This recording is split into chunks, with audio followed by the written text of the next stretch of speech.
اچھی طرح سے استنجا کرنے کے بعد جب جا کر بیٹھتا ہوں تو محسوس ہوتا ہے کہ پیشاب کے قطرے نکل گئے، ایک دو تو حضرت ایسے میں ناپاکی ہو جاتی ہے یا نہیں؟ جبکہ یہ میرے ہاتھ، اب انہوں نے کہا تھا سوال تمیز سے پڑھے، میں سوال انہوں نے لے لگا دیتا ہوں نا سر جلدی جلدی، تو انہوں نے کہا تھا ریکارڈ ہو رہا ہے تمیز سے پڑھیں، دوبارہ سے بسم اللہ الرحمن الرحیم، ابھی یاد مجھے ابھی آیا ہے۔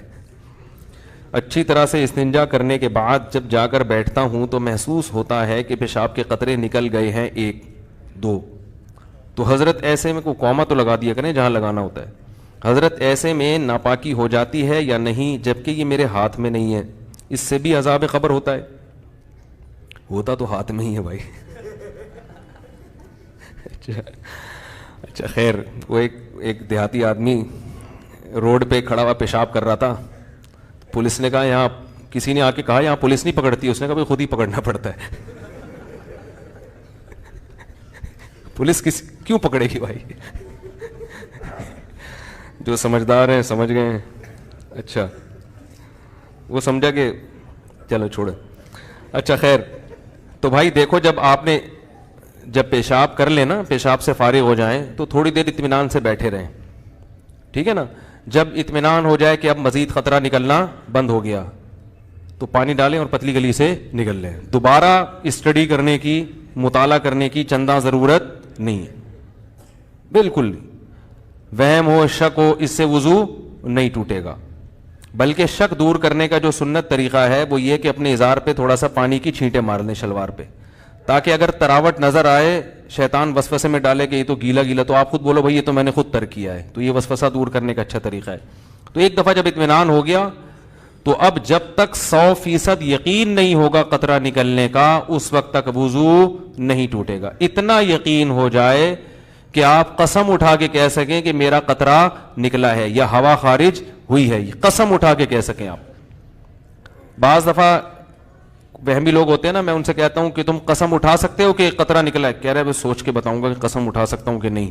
اس پہ بھی کنفیوز ہوتا ہے کہ قسم اٹھا سکتا ہوں کہ نہیں، تو میں نے کہا یہ اس کی علامت ہے کہ نہیں اٹھا سکتے، کیونکہ اتنا یقین ہوتا تو فوراً قسم اٹھاتے۔ دیکھو ابھی سورج نکلا ہوا ہے، فوراً قسم اٹھا کے ہم کہہ سکتے ہیں اللہ کی قسم سورج نکلا ہوا ہے، اس میں کنفیوز نہیں ہوتا انسان۔ تو جب تک اتنا یقین نہ ہو جائے کہ پیشاب کا قطرہ نکلا ہے یا ہوا خارج ہوئی ہے اس وقت تک وضو آپ کا باقی رہے گا۔ لیکن وہمیوں کو بات سمجھ میں نہیں آتی ہے، پھر بھی کنفیوزڈ ہی رہیں گے یہ۔ تو اللہ اس کے رسول نے جب ایک بات بتا دی ہے تو بھائی اس پہ یقین کر لو، بس چپکے سے نماز پڑھو۔ پھر شیطان کہنا کہ ہو سکتا ہے نکلا ہو، تو بولو نکلا ہوگا تو بھی اللہ قبول کر رہا ہے، ہم نے اللہ سے قبولوانی ہے۔ جب اللہ قبول کر رہا ہے تو ہمیں یہ سوچنے کی کیا ضرورت ہے کہ نکلا ہے کہ نہیں نکلا، جب اللہ ایسے ہی قبول کر رہا ہے۔ تو ایک دفعہ اطمینان ہو کہ قطرہ آنا بند ہو گیا، اس کے بعد پھر شک سے وضو نہیں ٹوٹے گا۔